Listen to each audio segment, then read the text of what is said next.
এই যে ভাইয়া আমার ঘর বাড়ি ভাঙা, এই যে দেখতেছেন আমি কঠিন অসহায়। আমার পাশে দাঁড়াবার মতন কেউ নাই। এই যে ঘর ভাঙা, এই যে ভাঙা ঘর, এই যে দেখেন, এই যে দেখেন কি যে আমি ঘর বাঁধে আছি। দেখেন ভাইয়া, আপনারা তো কেউ বিশ্বাস করেন না, আমাকে কমান লাইক কপিলিং টপিলিং কিচ্ছু করেন না, আমাকে একবার ইয়া মনে করে বেলাচ্ছেন, ঠাট্টা। আমি ভাইরাল হতে চাই, আপনারা আমাকে ভাইরাল করেন, আপনাদেরকে আমি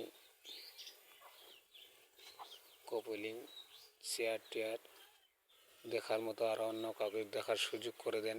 এই যে আমার ভাঙা বাড়ি, এই যে সব কিছু আমার ভাঙা ফুটা ঘর, অসহায় মানুষ, আমি কঠিন অসহায়।